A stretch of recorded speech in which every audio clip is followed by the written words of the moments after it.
2nd, 2022. At this time, I'd like to ask everyone to please either turn off your cell phone or put it on silent. I'm Elizabeth Waits, a member of the code staff, and I'll be introducing the cases that are on public hearing today.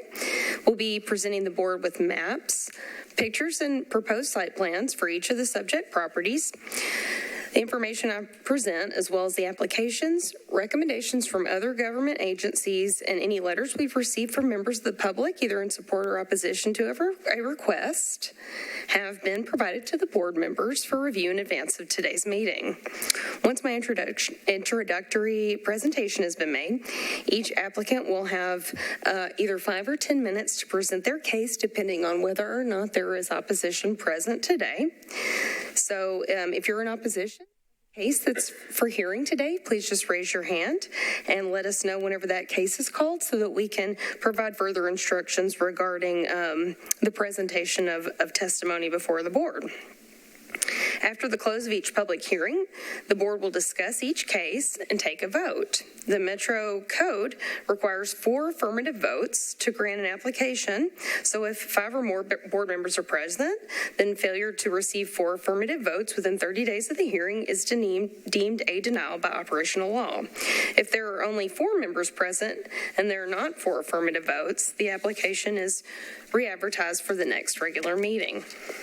Once a vote is taken on your application, a party who disagrees with the outcome may request a rehearing by the board within 60 days. Parties also have the option to appeal the board's decision to the Davidson County Chancery Court by filing a writ of certiorari within 60 days. All parties are encouraged to seek independent legal counsel regarding the filing of an appeal to ensure that all deadlines and procedures are met. If you're an appellant and your case is granted, the board's decision will remain active for 2 years. If your building permit application is not completed within that time, the board's decision will expire and no longer be applicable. Just a couple of preliminary announcements for the board. Cases 2022-33 and 2022-61 are both being deferred to the next meeting on June 16th. We don't have any matters that have been withdrawn today, and we also do not have any council members present as far as I have seen. So the next matter, yes, sir, anyone that would like an agenda is welcome to take one from the front. And then we'll go ahead and get started with the items that are on our regular agenda. The first case on our agenda for this afternoon is case number 2022-54. This is a case that the board heard in public hearing at the last regular meeting. The applicant is seeking a variance from the driveway width and garage door orientation requirements for property at 148 Fain Street in the R6A zoning district. I'm happy to show the board the slides again if you would like to refresh your memory, but of course this matter is not actually for public hearing today unless the board submits some other motion to the contrary. So at this time, this was a matter that was heard. The board deferred it, and I think there was a question of whether or not that might be more evidence presented by the applicant. We don't have any further information to present at this time. I believe we have to move for a pro tem.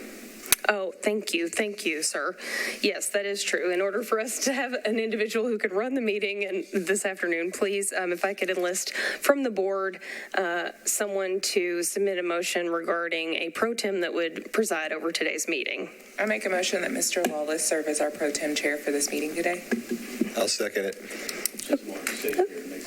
Okay, we've got a motion and a second for Mr. Lawless to preside today, and there being no other motion before the board, may I ask for everyone to vote regarding the motion? Aye. I'll abstain. All right, well, I think on this type of motion, three affirmative votes will pass the motion, and so Mr. Lawless will run the meeting, and we will, I suppose, resume considering case 2022-54. I'm going to go ahead and take my normal spot at the back in case you guys want to look at the slides on this one.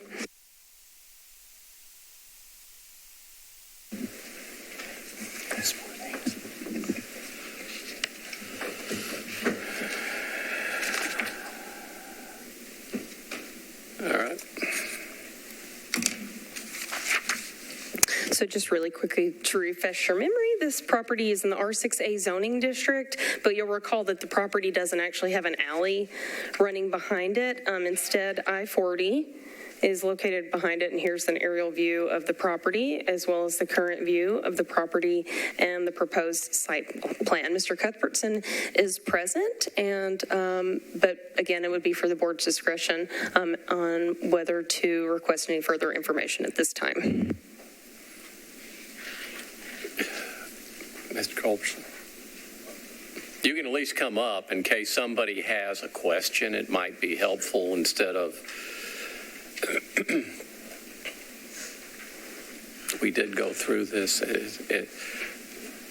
I believe we were asking if there would be any additional submissions in the interim. I think, Logan, with that, And is there anything, any changes or any kind of additional information that we have at this time? Do we need to officially open a public hearing or anything like that? I think on a point of just inquiry, it wouldn't be necessary. Okay. But Sorry, and that's what I was waiting. I was waiting for an opening of the public hearing. For the record, Dwayne Cuthbertson, 409 Merritt Avenue, representing the applicant here. And after our fairly productive discussion at the last meeting, I thought we would go back to the drawing board and look at different options. I had spoken with the owner right after the hearing.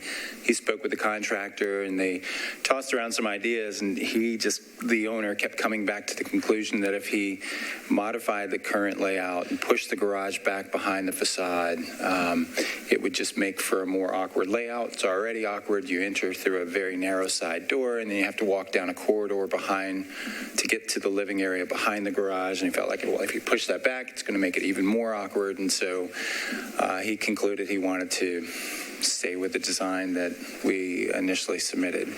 So unfortunately, I do not have a modified site plan for you. There was a question at the last hearing about buildings with garages on the facade, and he had indicated that there are some on the street. I can't tell you if those were installed prior to the A district being applied to this neighborhood or after. I don't have images of those, so I'm afraid I'm not very helpful today. well, actually, you are, but that's neither here nor there. Okay, so we'll go back to our internal discussion as soon as Mr. Coleman has his computer up and running.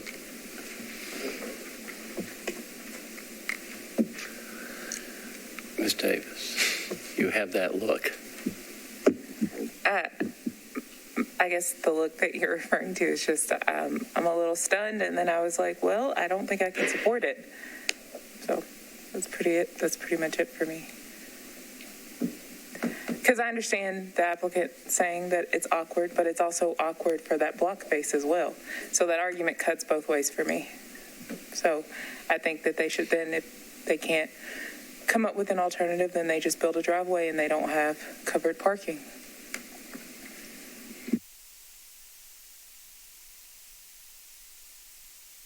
I think Ms. Davis makes a great point.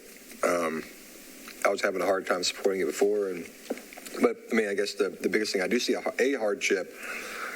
I don't know if the solution that's being presented is appropriate, though, for the neighborhood. I think that's kind of where I am. I'm kind of caught between that. I see a hardship, but I'm not a big fan, and this is personally, I'm not a big fan of the solution. But is it an appropriate solution for that hardship? I'm struggling with that in my mind. So I'm keeping it up in mind right now.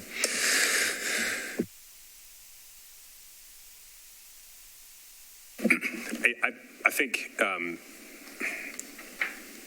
agree with Mr. Newton and Ms. Davis to the extent that the lot is narrow. However, the relief requested, if the board were to deny the request, it would not prevent the applicant from having parking at all on this property. And so I think, that's, if we were in a position where the application, indicated that there was no way that you could have any sort of parking of any kind on the property in any way, shape, or form, we might be in a really different position here. And so I think that's where I am right now.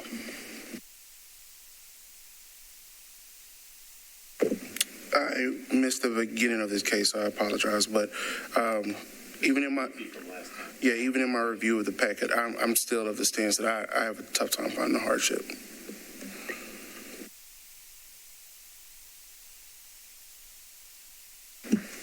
Are we ready for a motion? I make a motion that we deny the variance as requested because the hardship demonstrated does not warrant the relief requested. Seconded. And I have a second. Any further discussion on the question? Call the question. All in favor of the motion, signify aye. All opposed? Motion passes.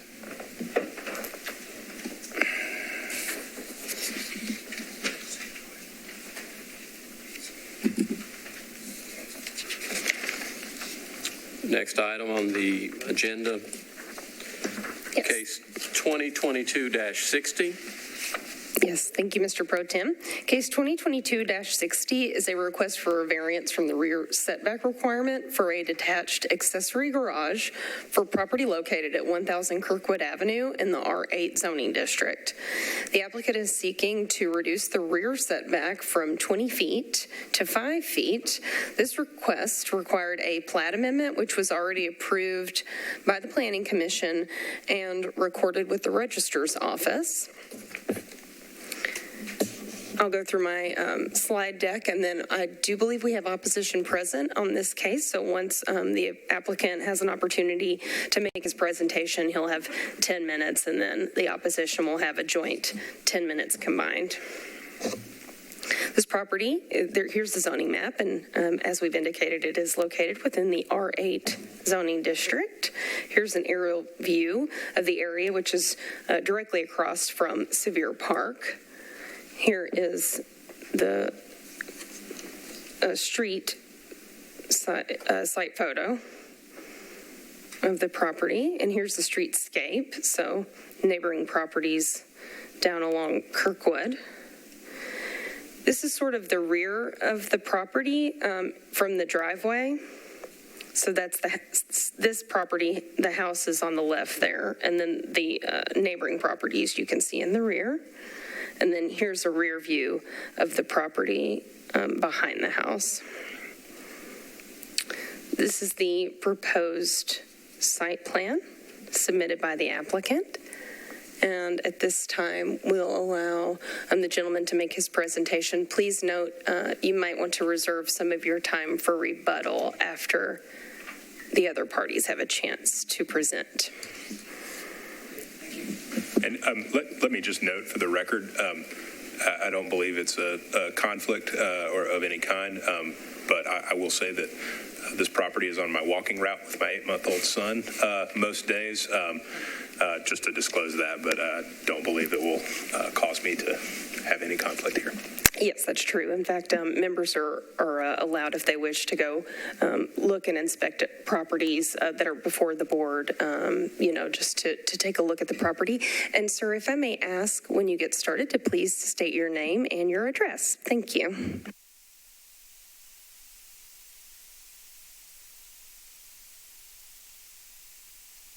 There we go. When the red button's on, you got it. All right, thank you.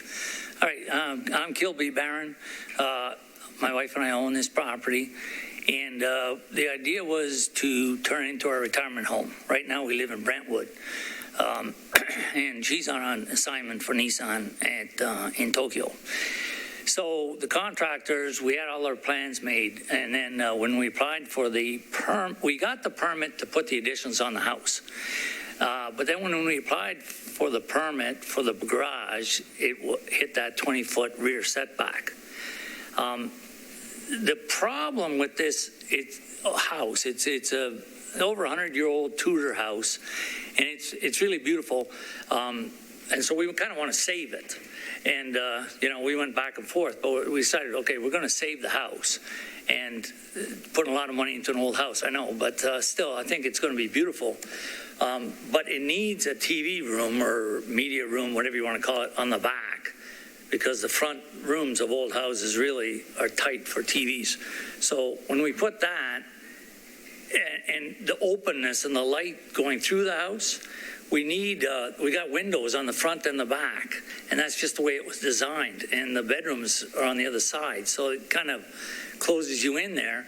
And we can't really attach the garage to the house. That's the problem we face. And so that's why I applied for the 5-foot setbacks and the planning, and they approved them. And I was going to put the garage up in the upper corner at that point, but then due to contractors telling me it's too much rock excavation, we're sliding it forward. So it's actually almost directly behind the house if you were looking at it from Kirkwood, because the way it's oriented on the screen, the bottom is 10th Avenue. And so there's a driveway coming off Kirkwood, but there's also a curb cut on 10th, and it's existing. So we're just trying to take advantage of that orientation. The issue, another, I'll just point it out, issue was if we knocked it down, we could build a new house further forward on the lot, and that would give us a lot more room with a new design. But anyway, we decided we wanted to go this route instead. Mr. Barron, I appreciate you trying to save an old house and old neighborhood. That's admirable. But I guess what I'm trying to understand is you mentioned that you couldn't attach the garage. Why couldn't you attach this garage? I didn't quite get that. Well, because if you look at it, the bedrooms are like the one addition we're going to put at the top on the picture. That's a bedroom, but the other bedrooms and bathrooms and stuff, they are right there at that side. So the house, you'd end up with just windows on the front if you attach the garage on the back there. So you're saying the reason you can't attach it because you lose windows? Yeah, you'd lose all your windows and light, which is the attraction of the house. If you go into it, it's like, wow, this is nice and open inside. But if you close the whole back off with a garage, you just lose all that. Okay. And then also, if I can, to get to the 20-foot, because we measured it out, you'd actually not be able to put that addition on the back. It would have to, it would all slide forward. And if we hit that addition, you'd probably end up with like a 15-foot maybe, not 20, but 15. And then that room would only have windows on the ends, like. Right now, it's designed cathedral ceiling I had pictures of the architect's renderings. Yeah, we have those in our packet. Oh, okay. Yeah. Okay. Yeah, thank you. Yeah. And just for the record, based upon the applicant's presentation and information disclosed, I will have to recuse myself from participation in this vote.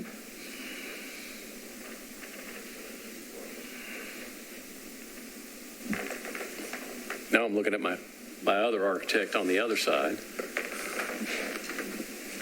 How can I say this? So in this, there are solutions. I'm just not seeing necessarily a hardship that's other than financial. Do you have any more questions for? No. Okay. Well, We got opposition. We've got opposition, so at this, do you want to reserve the remainder of your time to rebut whatever the opposition? Please. Okay. Thank you. And how much time does he have left? 6 minutes and 55 seconds. Okay. Oh, I'm sorry, Tamika.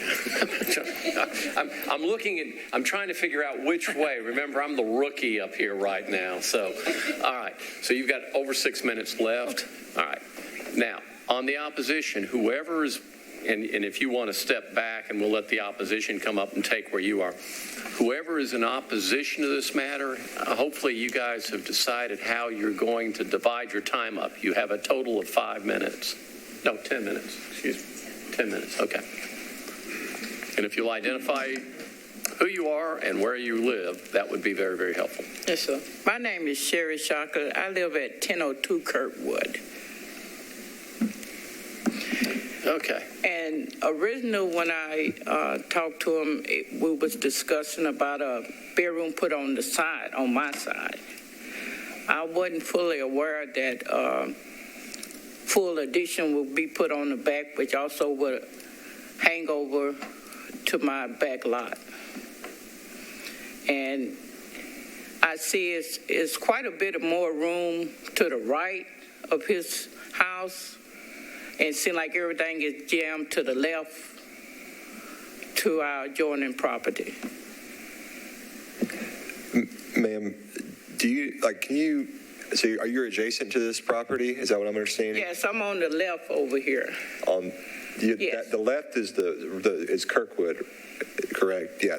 So you're on the top up there. If you're looking at it from the front, you're on the left of the house? No, right here where he's want to put the attached garage, my property is on that line right It's on that. So you're on the, okay, you're over here. No. You're at the top. Okay. Right. Okay. I understand. Okay. Absolutely. Thank you. Yeah.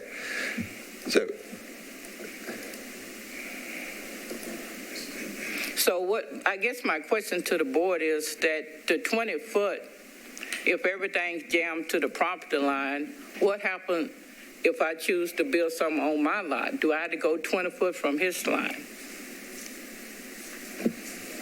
We could speak with her. I know that there are some other parties that also would like to be heard regarding this matter. Yeah, to answer your question, ma'am, your setback along that adjoining property line is 5 feet. 5 feet? Yes, ma'am. So if he builds next to my property line, do I have to go back 5 more feet from his line? It's a joint line. Oh, sorry. Yeah, no, you guys share a property line, so each of y'all have to be 5 feet from that line. So actually, in my defense, it'll be 10 feet from where he built. Away from his structure, yes, ma'am. Okay.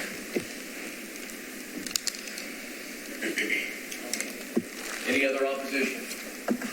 You need to come up and identify yourself, sir.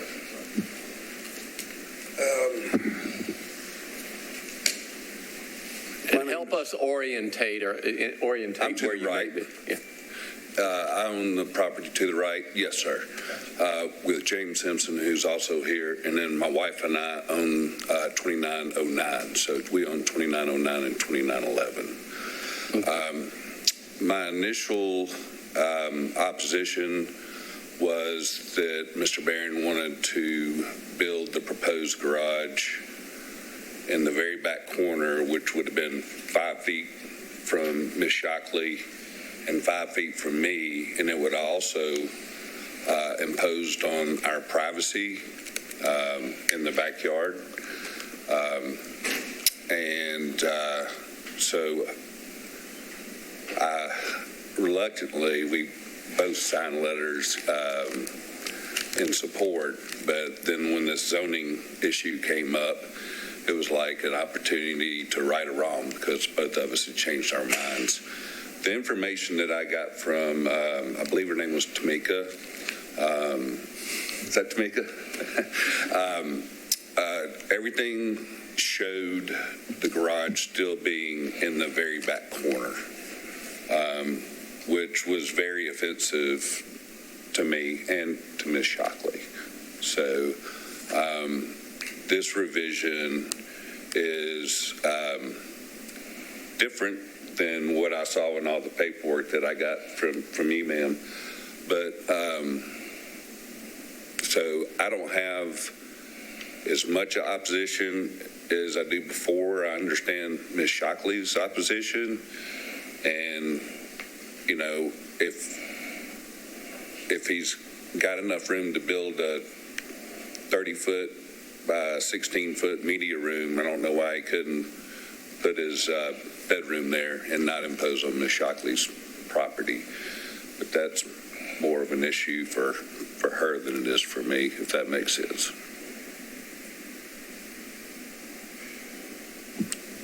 Joseph and Mr. And I'm also concerned about providing support for amending the setbacks and then him being able to build whatever he wants. You know, and that's not okay with me. One one thing that we can do, sir, is we can, if there was a motion for this to be approved, we could make a condition that it doesn't change substantially from the plan presented here. Just so for your peace of mind, if that does come up, we could consider that, as part of it. Well, that still doesn't, alleviate her concern. Right. No. Yeah. I certainly.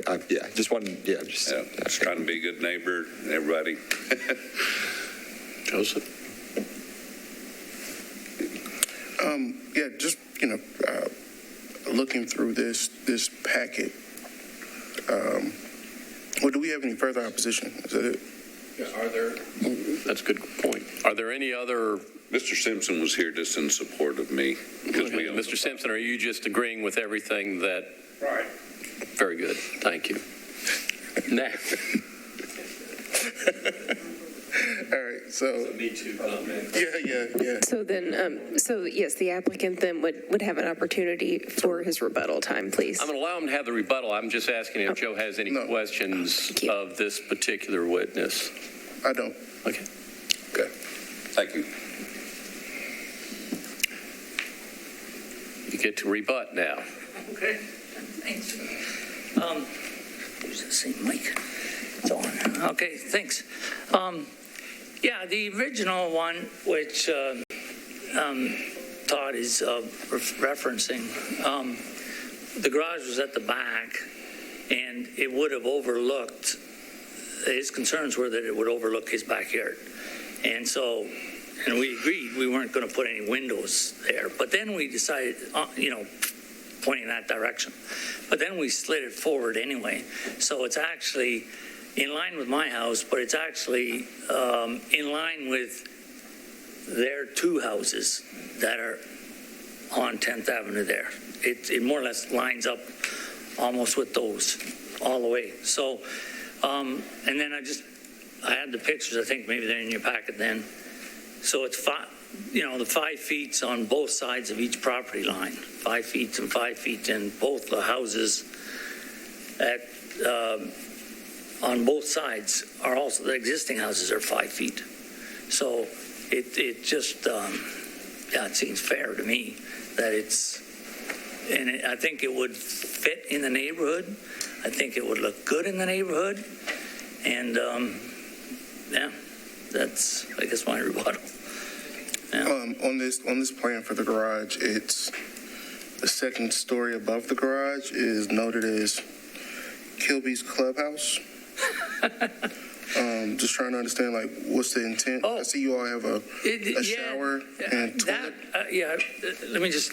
Your question's appreciated, but that rendering was the old rendering, and that was a prior architect.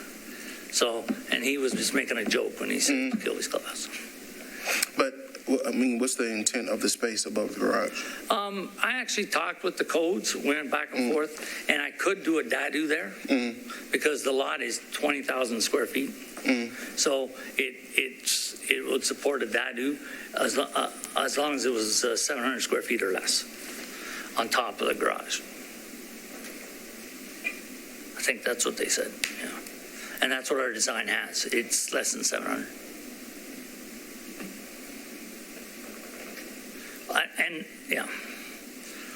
I understand that approval is an approval.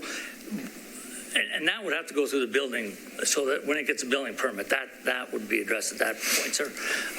I don't know that that's what I want to do, because at this point I don't have a need for it. But we're applying for it. If it raises my property taxes a lot, I may not want to do it. So I don't know yet.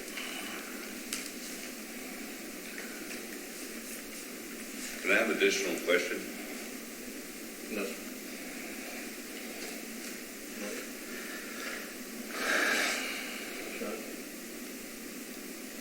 I'm working my way around if you have.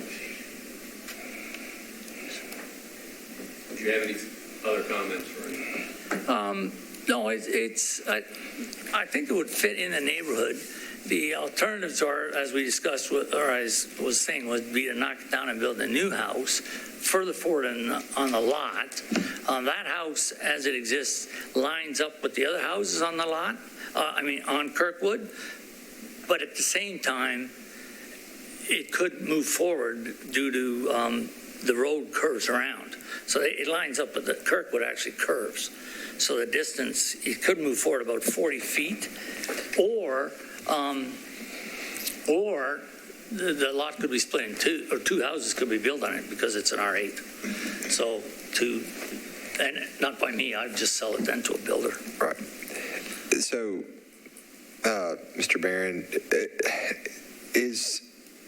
do you think that somewhere should meet in the middle, like a 10-foot setback or something along those lines would be feasible to do? I mean, do you think that would achieve your goals for the property, along with maybe making it a better situation for the neighbors there?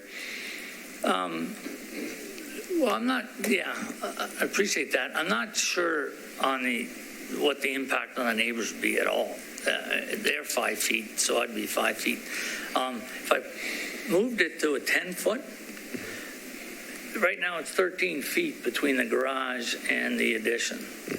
So 10 foot is going to squeeze that down to 8 feet. Mm-hmm. And that's getting pretty tight.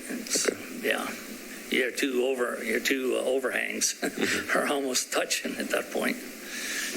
Okay, thank you. Joseph, you still got your light on. Actually paying attention. You're in the place, though. No, that's because I'm talking to him on the side. Any other questions from members? All right. Did the folks on rebuttal have any time left? 6 minutes. Opposition. I'm sorry. I'm so used to going that way, Tamika. I apologize. Okay. If you would, sir, you had a question you wanted to ask. I'm going to let you come up, and Ms. Barron, if you'd go ahead and go to the back, because in the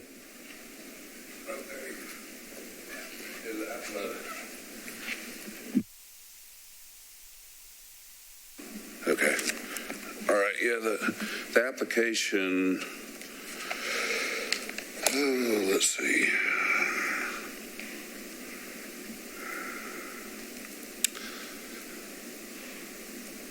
If your comments are going to go to the sum and substance that the application is different than what's being presented to the board today, I'm pretty sure the members up here have already picked that up. But if you want to draw some or pick out something, that may make it a little easier for you. Okay. The other thing that I objected to was, excuse me, add a couple of additions and a garage with an office and spare quarters. I object to the spare quarters.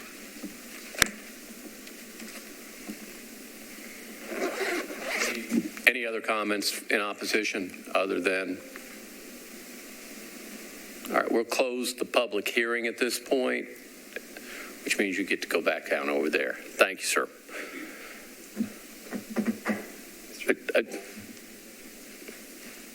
No, I started with Mr. Coleman last time. I'm going to go with Ms. Davis this time. I'm trying to be even and keel here on each end. Thank you, Mr. Lawless.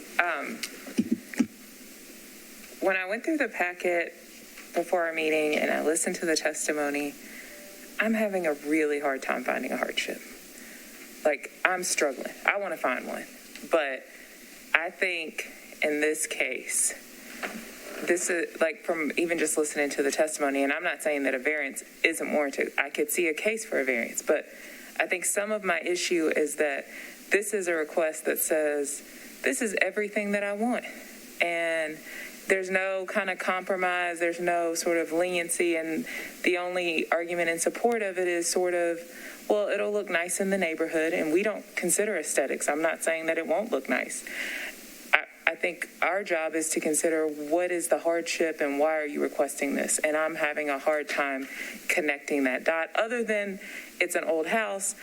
And as someone who lives in a house that's 200 years old, I know that sometimes when you buy an old house, there's some limitations on what you can do with it simply because of how old it is and where it's located. And you have to make a decision. Are you going to keep this old house or are you going to not. And so I think like it's not those are a lot of personal decisions that I feel like our job is just to see what is the hardship and is this warranted, and I don't see the dots yet. So I'm listening to the wisdom of my colleagues and just letting you guys know that's where I am right now.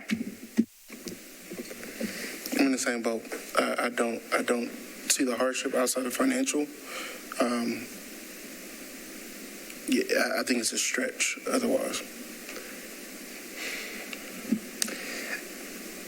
It's really hard for an architect not to consider aesthetics, but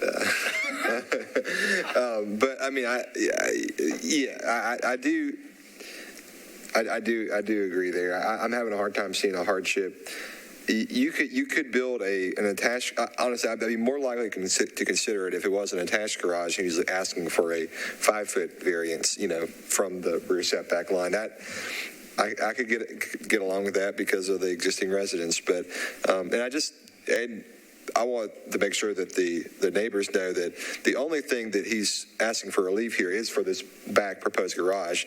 The addition on Ms. Shockley's side and the other additions he can do under law already. He doesn't have to get a variance for those. It's just for the proposed garage that's back there. Okay, just want to make sure you guys got that. But I'm honestly having a hard time. I think I agree it would look nice in the neighborhood, and I think the design is done well, and it doesn't have, it kind of removes windows that face onto the neighboring lot some, but I'm having a hard time seeing the necessary hardship there in the first place as well. So.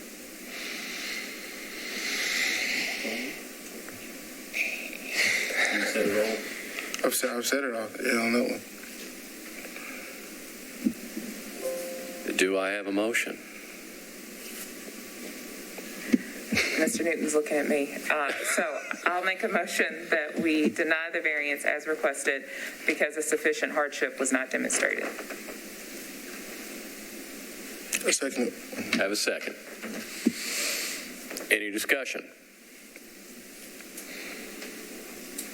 Seeing none, all in favor of the motion, say aye. Aye. Opposed? None. Passes 4-0.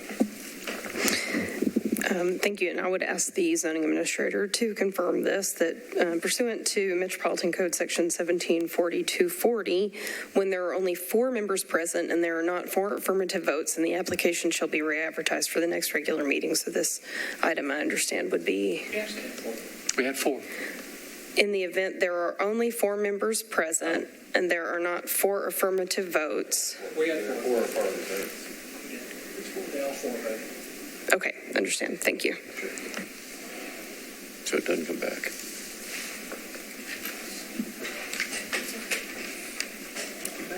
Welcome back. Thank you. All right.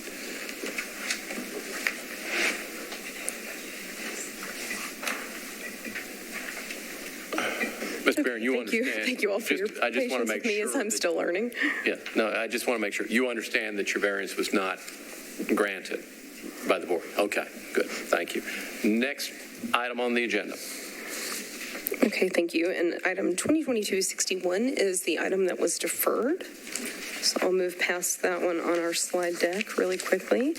And then the final item on today's agenda is case 2022-62.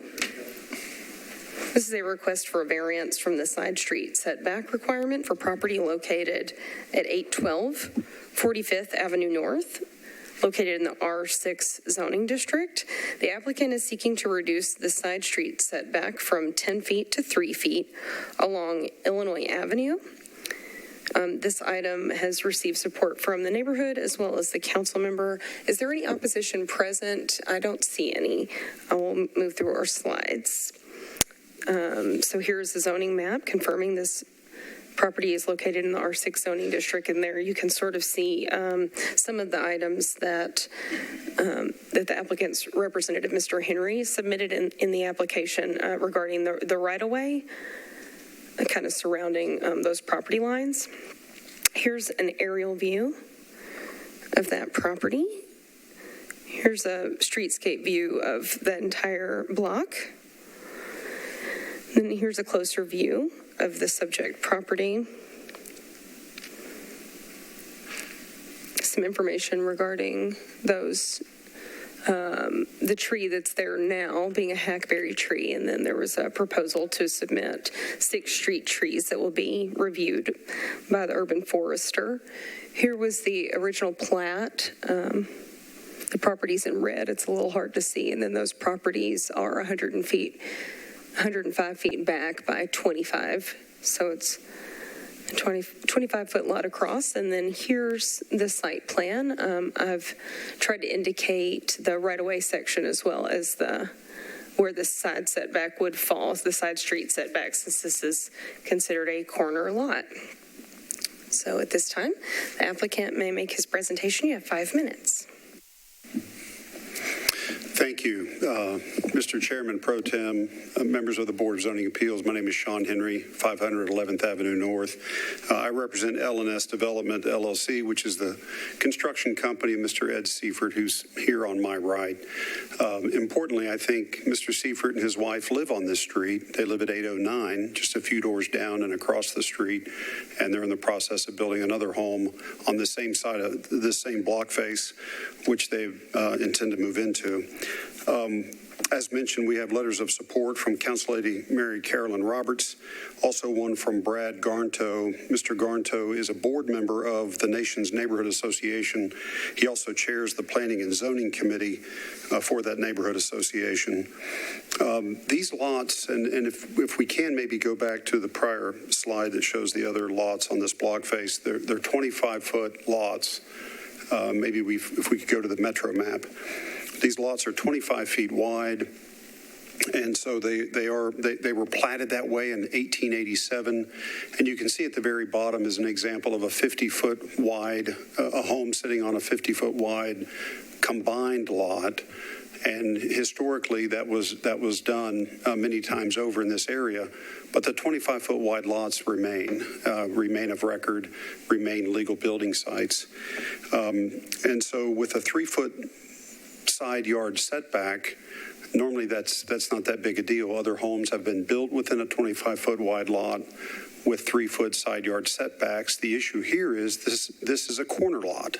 And on a corner lot, the side yard has to be half the dimension of the front setback. So the front setback from 45th is 20 feet minimum.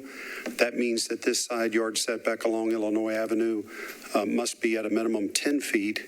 And if that's imposed on this particular corner lot, that reduces the building width from a 19-foot wide building down to a 12-foot wide building. So that's the 7-foot impact that we're having on the site plan. And so that in effect is the net hardship here. So the request is to reduce that side yard setback along Illinois from 10 feet to 3 feet so that we can build a home that's comparable and matches the other homes that have been built on the same block face. One more thing I want to point out is the extraordinary width of Illinois Avenue. Illinois Avenue is a local street, which is typically a 40-foot wide right-of-way. In this case, Illinois Avenue is 80 feet. It's twice as wide as a local street is supposed to be under the Metropolitan major collector and street plan. So the variance will allow, importantly, this home to be detached and constructed consistent with the other homes, and we believe that's exactly why the council lady in the neighborhood supports that. They'd rather see 2 homes on these 2 25-foot wide lots than one home that straddles the lot line, and it would be a duplex situation. So those are my comments. If you have any questions, Mr. Seifert can probably do a better job of answering them. Thank you. I'm going to start this time with Mr. Coleman. Mr. Coleman, do you have any questions? Yeah, I don't have any questions in this regard. I have none. I want to compliment you at least on the planting of additional trees and getting rid of a hackberry. Something near and dear, at least to the pro tem this time. So I have no questions. Do you want to say anything further, Mr. Henry? No, sir. No, sir. Okay. I'm going to close the public hearing at this point in time. Any discussion, folks? I mean, Logan, you're already up. yeah, I'm already up. Frankly, I thought this was going to be on consent when I saw it because it just seemed pretty straightforward. You have council support, neighborhood support, everybody. I mean, it fits into the urban context of the neighborhood. It's an extremely excessive right-of-way on Illinois. So, Member Newton, not just, I hear everything you just stated, but my only apprehensiveness is pushing the building closer to the street on an already narrow lot. I would say it's closer to the street. Yes, but you're still really far back from the street. I mean, there's no way Illinois Avenue is ever going to in the generation of this building going to be a 4-lane road, which is essentially what that right of way allows for. I mean, that's a really wide right of way. Can I see the picture of that ugly hackberry tree, please? Yes, and I do have a slide where we understand that property. I'm looking for that hackberry.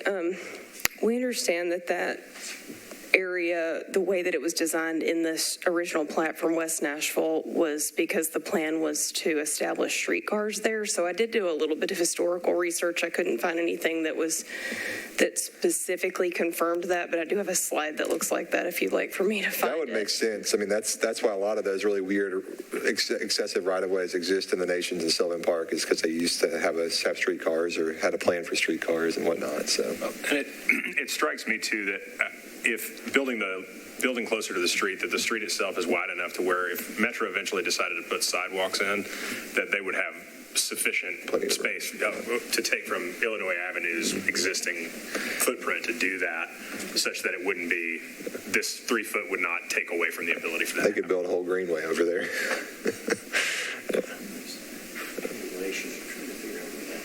Jimmy. All right. Fire hydrant. The fire hydrant's in the right of way.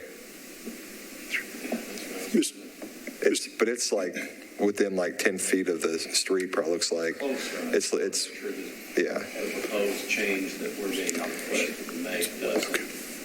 I mean, we're close to. Right. Yeah. I just want to make sure we're not affected. Can we reopen? Well, I mean, yeah, okay, that's fine. To ask Mr. Henry what the fire hydrant situation is. Yeah, just to be absolutely clear, the edge of this home will be positioned where that hackberry is now.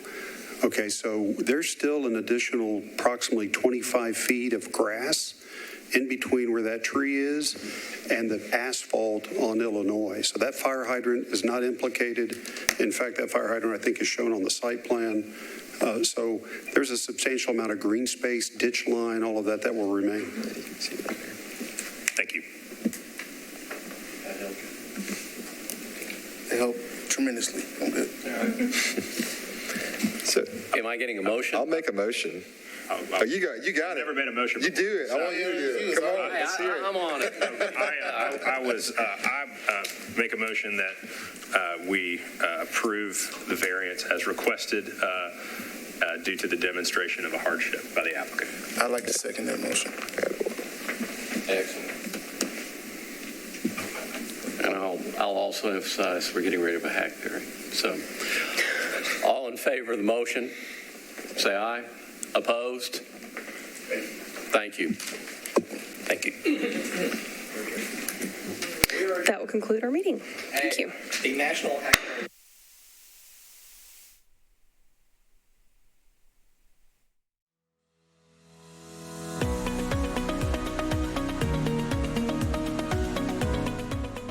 This has been a service of the Metro Nashville Network.